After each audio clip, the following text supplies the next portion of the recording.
بالله السميع العليم من الشيطان الرجيم من همزه ونفخه ونفثه بسم الله الرحمن الرحيم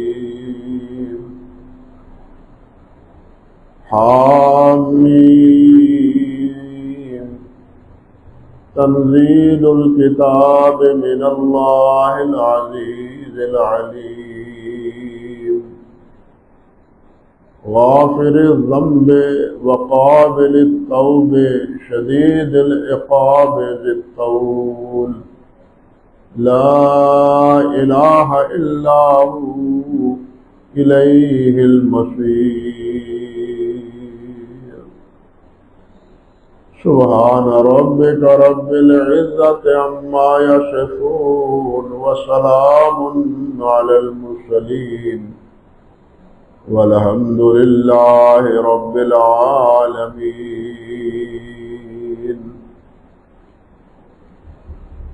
محترم و معزز سامعین کرام، عزت مآب میری بہنوں اور بیٹیوں، آج سے اللہ رب العزت کی توفیق سے ہم سورۃ المومن کا مفہوم اور اس کا ترجمہ اور اس کی تعبیر مختصر طور پر اس کی ابتدا کر رہے ہیں۔ آپ کو یاد ہوگا کہ رمضان المبارک سے پہلے سورۃ الزمر اللہ کے فضل و کرم سے مکمل ہوئی تھی، اور اب اسی تسلسل کو آگے بڑھاتے ہوئے سورۃ المومن سے ہم اپنی بات کی ابتدا کر رہے ہیں۔ اللہ توفیق عطا فرمائے سمجھنے کی بھی، سمجھانے کی بھی اور عمل کرنے کی۔ یہ سورۃ حامیم، یہ سورۃ المومن ہے، اس کے 3 نام علامہ سیوطی رحمۃ اللہ علیہ نے ذکر کیے ہیں، اور بہت سی تفاسیر میں بھی ان ناموں میں اختلاف پایا جاتا ہے۔ سورۃ المومن ایک نام یہ ہے المومن، دوسرا نام ہے سورۃ الطول، اور تیسرا نام ہے سورہ غافر۔ غافر اور طول یہ اسی دوسری آیت میں جو اللہ سبحانہ و تعالی کا ذکر آیا ہے، صفات آئی ہیں، ان کے حوالے سے یہ نام۔ اور سورۃ مومن یہ حضرت موسیٰ علیہ السلام کے واقعے کے تناظر میں جب فرعون نے موسیٰ علیہ السلام کو شہید کرنے اور انہیں ختم کرنے کی ٹھان لی تھی، اس وقت ایک مرد مومن نے انہیں اس اقدام سے روکا تھا کہ یہ حماقت نہ کرو۔ وہاں اللہ سبحانہ و تعالی نے ارشاد فرمایا ہے وَقَالَ رَجُلٌ مُؤْمِنٌ مِّنْ آلِ فِرْعَوْنَ يَكْتُمُ ایمانہ، کہ ایک مومن شخص نے جو آل فرعون سے تھا، بنی اسرائیل سے نہیں تھا بلکہ فرعون کے خاندان اور قبیلے کا، لیکن وہ حضرت موسیٰ علیہ السلام پر ایمان لے آیا تھا۔ اس نے یہ کہا أَتَقْتُلُونَ رَجُلًا يَقُولُ رَبِّيَ اللَّهُ، کہ تم اس آدمی کو قتل کرتے ہو اور اس کا جرم یہ بتلاتے ہو کہ وہ کہتا ہے کہ میرا رب اللہ ہے، بس اس بات پر تم اس کے قتل کے درپے ہو۔ تو اس آیت میں جو مومن کا لفظ آیا ہے، اس کی مناسبت سے اس کا نام سورۃ المومن رکھا گیا ہے۔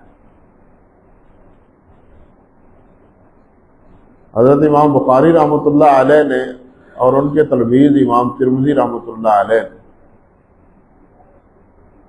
جو اپنی کتابوں میں کتاب التفسیر باندھا ہے، باب باندھا، عنوان قائم کیا ہے، جس کے تحت قرآن مجید کی تفسیر بیان کی ہے، تو امام بخاری نے بھی اور امام ترمذی نے بھی وہاں سورۃ المومن ہی لکھا ہے۔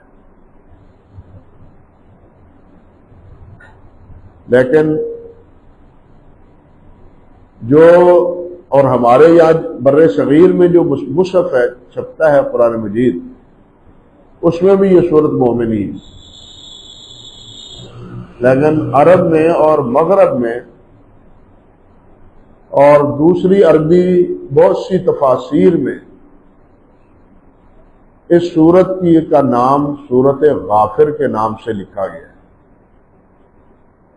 غافر کے نام سے، گویا کہ یہ سورت مومن بھی، غافر بھی اور سورت الطول بھی، تین ناموں سے یہ سورت متعارف ہے۔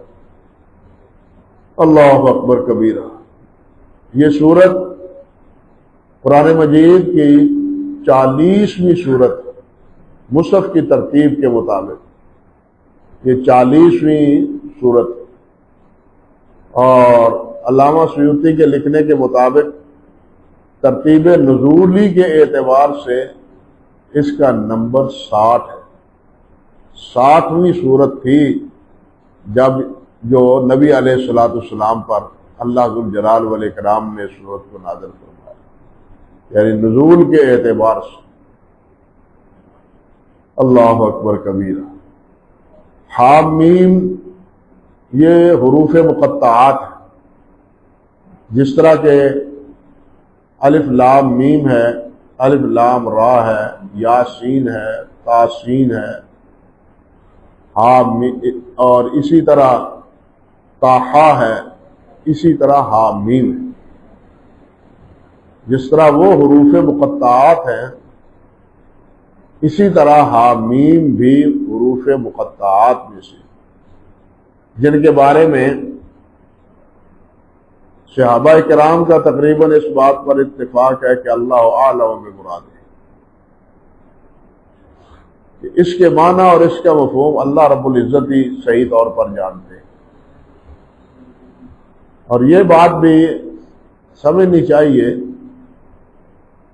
کہ ان حروف پر نہ صحابہ کرام رضوان اللہ علیہ اجمعین نے نبی علیہ السلام سے پوچھنے کی جسارت کی، اور نہ ہی کفار نے، مشرکین نے اور منکرین نے یہ سوال اٹھایا کہ یہ حروف کیا ہے،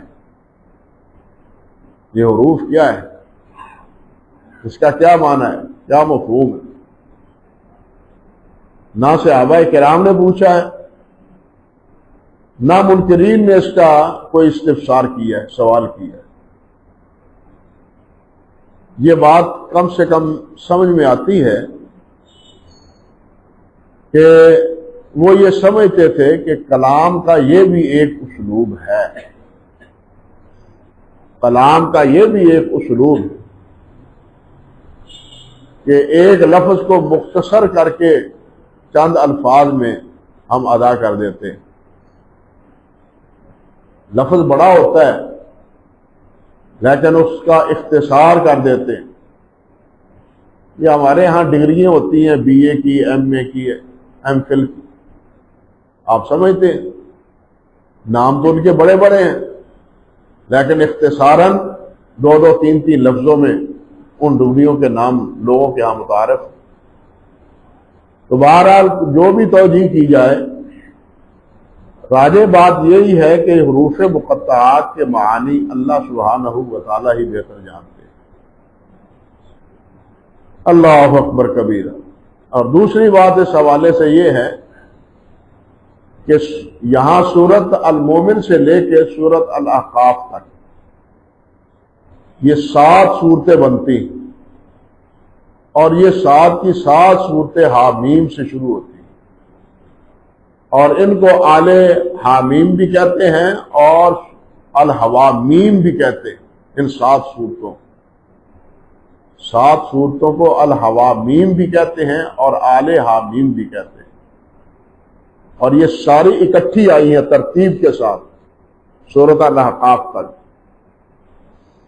اللہ اکبر۔ بعض حضرات نے یہ بات حضرت عبداللہ بن عباس رضی اللہ تعالیٰ عنہ فرماتے ہیں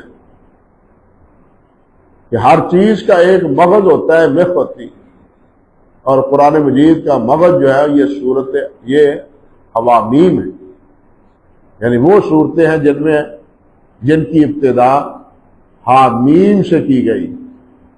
عبداللہ ابن مسعود رضی اللہ تعالیٰ عنہ فرماتے ہیں کہ یہ صورتیں ایسی ہیں کہ جس کو یوں سمجھنا چاہیے کہ جس طرح ریشم کا کپڑا ہوتا ہے، ریشم کا کپڑا ہوتا ہے، گویا یہ بڑی معنوی اعتبار سے، اپنی دعوت کے اعتبار سے، اپنے مفاہیم کے اعتبار سے نہایت اہم صورتوں میں شمار ہوتی ہے۔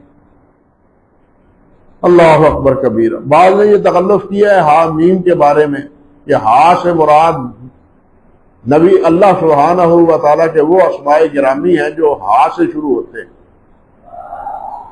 جو ہا سے شروع ہوتے، جیسے حمید ہے، حمام ہے، حنان ہے، حلیم ہے، حکیم ہے۔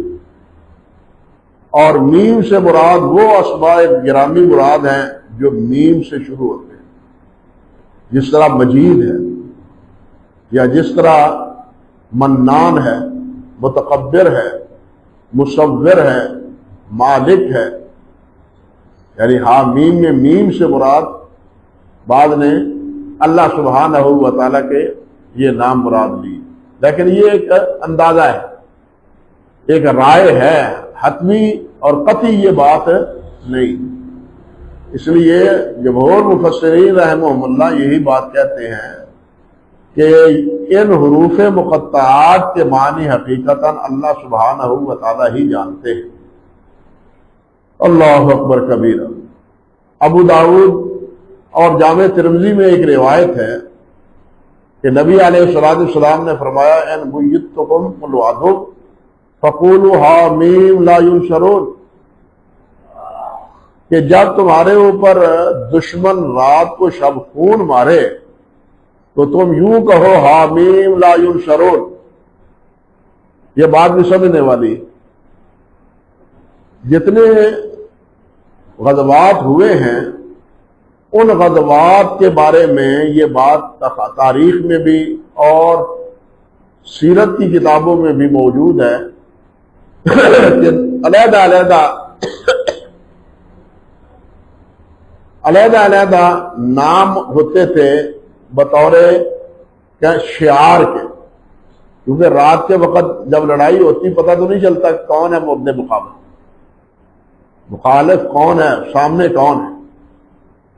تو اس وقت شعار کے طور پر مسلمان صحابہ کرام رضوان اللہ علیہ مجمعین مختلف الفاظ یا مختلف نام وہ متعین کر لیتے تھے کہ ہم اندھیرے میں یہ لفظ بولیں گے اور تم سمجھ لینا کہ یہ ہمارا آدمی ہے اور فلاں ہے، سمجھے نا۔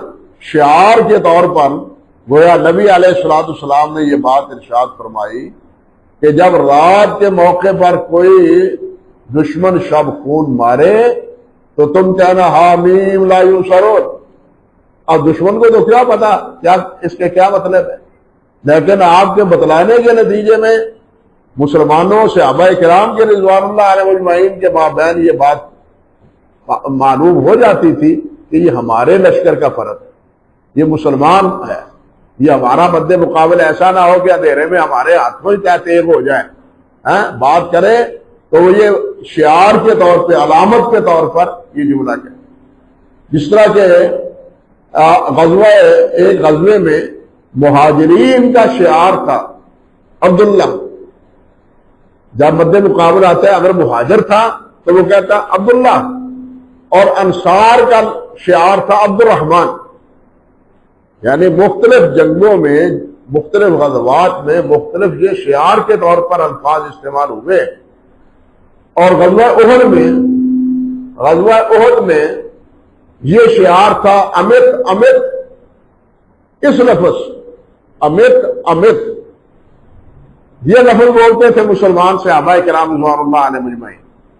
مسیلمہ قذاب کے ساتھ جس وقت حضرت ابوبکر صدیق رضی اللہ تعالیٰ عنہ کے دور میں جہاد ہوا ہے، تو اس وقت صحابہ کرام رضوان اللہ علیہ مجمعین کا شعار تھا یا محمدہ یا محمدہ۔ مقابلہ کس کے ساتھ تھا؟ یہ تھا، اللہ آپ کا بھلا کرے، مسیلمہ قذاب کے اور اس کے لشکریوں کے خلاف۔ تو ان کے مقابلے میں گویا یہ ایک بطور علامت اور شعار کے کہ ہم تو محمدی ہیں، ہم مسیلمی نہیں ہیں، یا محمدہ، یہ لفظ استعمال کرتے تھے صحابہ کرام رضوان اللہ علیہ اجمعین۔ اسی طرح لکھا ہے کہ طائف اور حنین میں فتح مکہ کے بعد طائف نبی علیہ السلام تشریف لے گئے تھے، اور ساتھ ہی حنین وہاں تشریف لے گئے تھے جہاد کے بھی۔ تو طائف اور حنین کے موقع پر مہاجرین کا جو شعار تھا وہ تھا عبد الرحمن۔ مہاجر کیا تھا؟ عبد الرحمن۔ اور خزرج جو انصار کے قبیلے اوس اور خزرج، ان کے بھی علیحدہ علیحدہ نام تھے، علیحدہ علیحدہ شعار تھے۔ چنانچہ خزرج کا تھا یا بنی عبداللہ، اور اوس کا تھا یا بنی عبید اللہ۔ یعنی علامت کے طور پر ہر غزوے میں ایک علیحدہ شعار کے طور پر یہ رات کے موقع پر جب مٹ بھیڑ ہوتی یا جہاد ہوتا، غزوہ ہوتا، تو یہ علیحدہ شعار کے طور پر، تاکہ اپنے ہاتھوں ہی اپنے ساتھی تیغ نہ ہو، سامنے آنے والا وہ یہ بول اٹھے کہ میں فلاں ہوں، یہ ایک علامت کے طور پر۔ تو ایک غزوے کے موقع پر نبی علیہ السلام نے یہ بات ارشاد فرمائی تھی کہ جب تم پر رات کو دشمن شب خون مارے تو تم کہنا تم یہ کہنا حامیم لا ینصرون، یہ لفظ بول۔ تو بہرحال کہنے کا مقصد یہ ہے کہ یہ لفظ استعمال ہوتا رہا ہے شعار کے طور پر بھی غزوات میں۔ اللہ ذو الجلال فرماتے ہیں تنزیل الکتاب من اللہ العزیز العلیم، کہ یہ کتاب، اس کا اتارا جانا اللہ کی طرف سے ہے جو غالب ہے اور پورا علم رکھنے والا ہے۔ اس کا علم بھی کامل اور مکمل ہے، اور وہ غالب ہے، ہر چیز پر قدرت رکھتا ہے، اور وہ اللہ ہے جو تمام صفات حسنہ سے متصف ہے۔ اس کی طرف سے یہ کتاب نازل کی ہوئی ہے۔ تنزیل الکتاب من اللہ العزیز العلیم۔ یہاں یہ بھی دیکھیے کہ یہاں سورۃ مومن میں تو یہ بات ہے تنزیل الکتاب من اللہ العزیز العلیم، لیکن سورۃ زمر میں تھوڑا سا اختلاف ہے، لفظ یہی ہے تنزیل الکتاب من اللہ العزیز الحکیم، یعنی عزیز کے بعد وہاں حکیم ہے اور یہاں عزیز کے بعد علیم ہے۔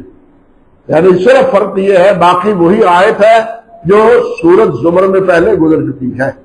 تنزیل کا معنی نازل ہے اصل، اور تنزیل کے معنی ہے یکے بعد دیگرے نازل ہونا۔ تنزیل کے معنی ہے یکے بعد دیگرے، ایک کے وقفے کے بعد، وقفے کے بعد۔ قرآن مجید چونکہ نجمن وقفن نازل ہوا ہے، یک بارگی نازل نہیں ہوا، اس لیے اکثر و بیشتر قرآن مجید کے بارے میں یہی تنزیل کا یا نزل کا لفظ جو ہے نا وہ استعمال ہوا ہے۔ لیکن اس کے مقابلے میں اللہ آپ کا بھلا کرے انزل انزال کا لفظ ہے، اور اس میں زیادہ توسع پایا جاتا ہے، یعنی اس میں نجمن وقفن نازل ہونے کے معنی بھی پائے جاتے ہیں، اور یک بارگی نازل ہونے کے معنی بھی پائے جاتے ہیں، ایک ہی بار نازل ہو۔ تورات اور انجیل یہ دونوں ایک ہی بار اللہ سبحانہ و تعالیٰ نے حضرت موسیٰ اور حضرت عیسیٰ علیہ السلام کو دی۔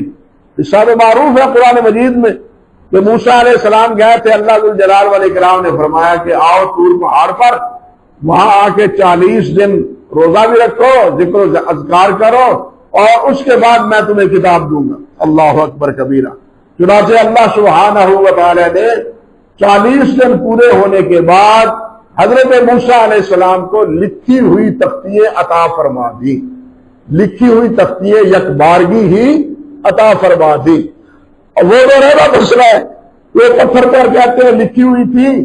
جب اپنے قوم کے پاس آئے اور قوم کا حال دیکھا کہ وہ ایک بچھڑے کی پوجا کر رہے ہیں تو موسیٰ علیہ السلام غصے میں آئے اور بھائی سے بھی انہوں نے تلخ کلامی کی کہ تو میرے بات تم نے ان کو سمجھایا کیوں نہیں. اور ادھر ہاتھ سے وہ تختیاں گری اور وہ ٹوٹ گئی. ہاتھ سے وہ تختیاں گری اور ٹوٹ گئی حضرت موسیٰ علیہ السلام سے. تو کہنے کا مقصد یہ تھا کہ موسیٰ علیہ السلام پر اللہ ذو الجلال نے کتاب نازل کی تورات، لیکن وہ یک بارگی ایک ہی بار.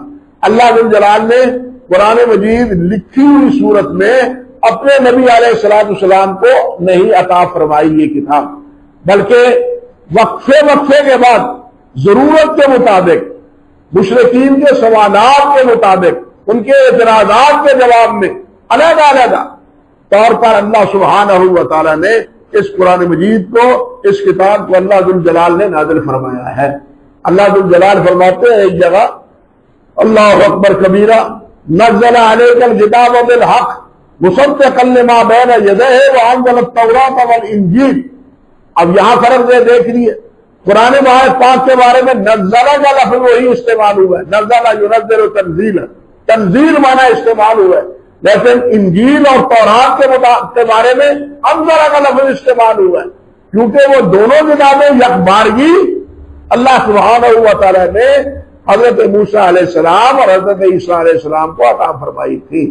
لیکن قرآن مجید کے دینے کی یہ صورت نہ تھی، بلکہ سب سے پہلے جو ابتدا ہوئی ہے وہ 30ویں پارے میں اقرأ باسم ربک الذی خلق، اس کی پہلی 5 آیات ہے جو اللہ سبحانہ و تعالیٰ نے غار حرا میں نبی علیہ السلام پر نازل فرمائی.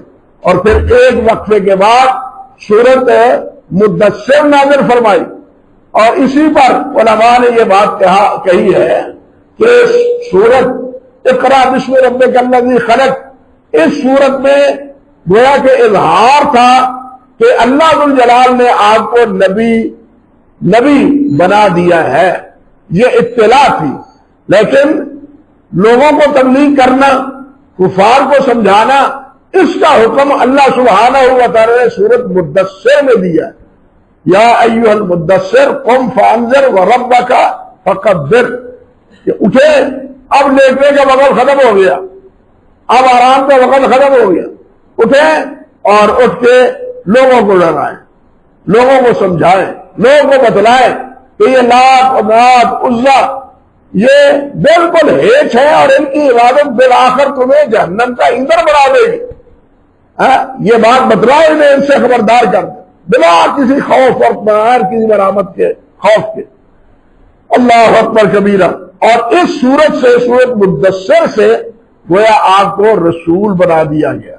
دیکھیے اللہ سبحانہ و تعالیٰ نے انبیاء علیہ السلام کو بھی بھیجا ہے اور رسولوں کو بھی بھیجا ہے.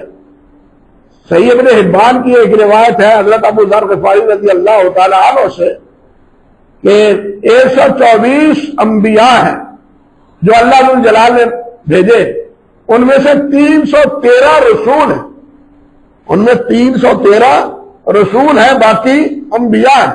رسول وہ ہوتا ہے جس پر اللہ ذو الجلال کلام اپنا نازل فرمائے اور اس کا مخاطب اس کی اپنی امت بھی ہو اور کفار بھی اس کے مخاطب ہو. اور نبی وہ ہوتا ہے کہ جس پر اللہ ذو الجلال کی وحی نازل ہو لیکن اس کے مخاطب کفار نہیں ہے، اس کے مخاطب امت ہوتی ہے.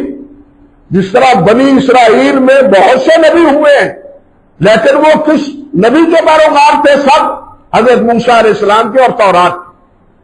حضرت داؤد علیہ السلام اور حضرت سلیمان بلا شبہ وہ رسول تھے. حضرت داؤد کو کتاب بھی اللہ ذو الجلال نے عطا فرمائی لیکن اس زبور میں کوئی حکم اللہ ذو الجلال نے نازل نہیں فرمایا. حضرت داؤد اور حضرت سلیمان بھی تورات ہی کے تابعدار تھے اور موسیٰ علیہ السلام ہی کی امت کو کہلاتے تھے. سمجھے نا بات؟ رسول اور نبی میں یہ فرق ہوتا ہے. یہ نہیں کہ ہر رسول اس کے پاس کتاب آتی ہے، یہ بھی نہیں۔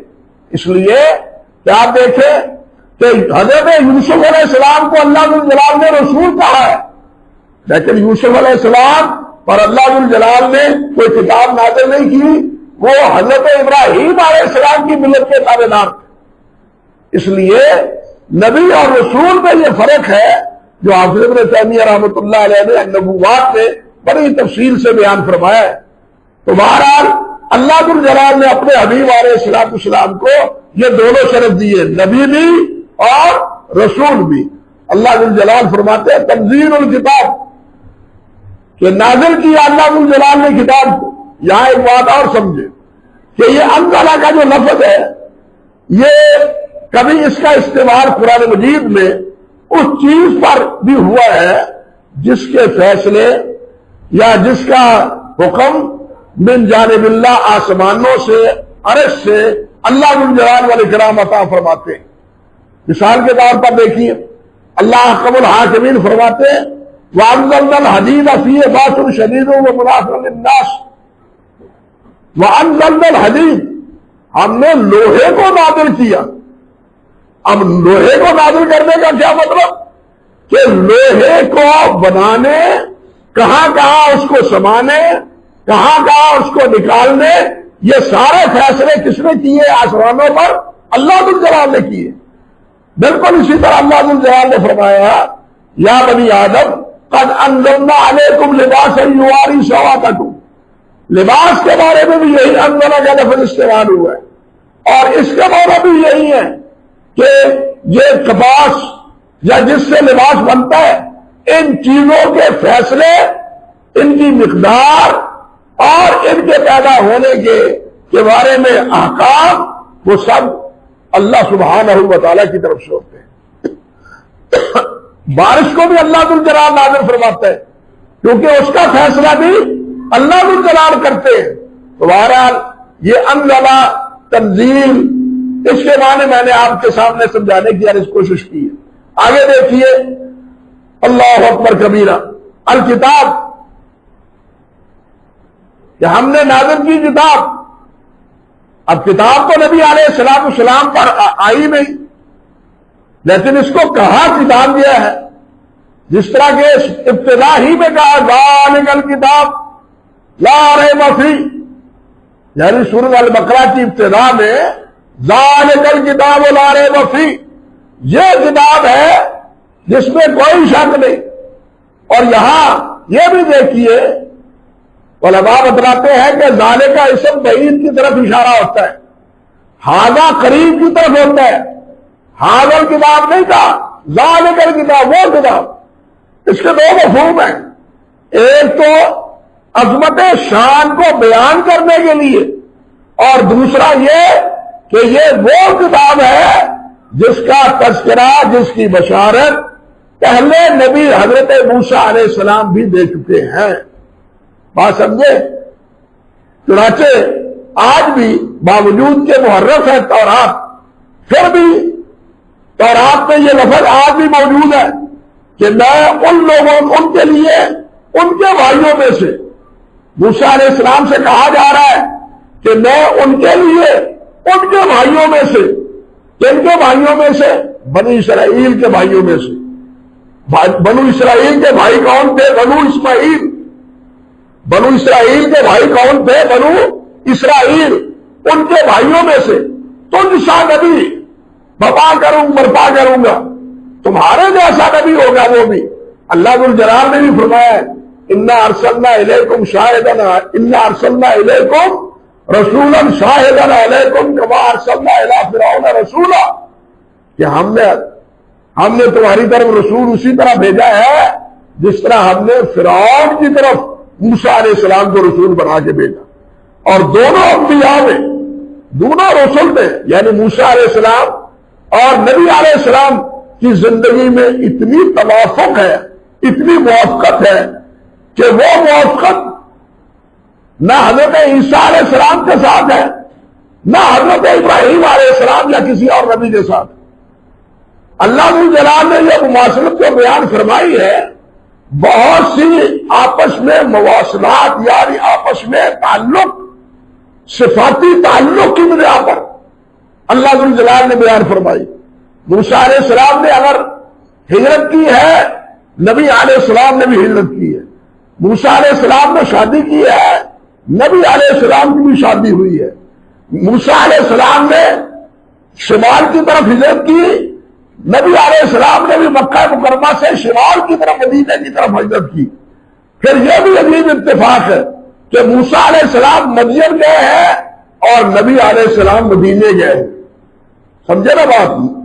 نبی علیہ السلام مدینے گئے اور موسیٰ علیہ السلام ہجرت کر کے کہاں گئے ہیں؟ مدین گئے ہیں۔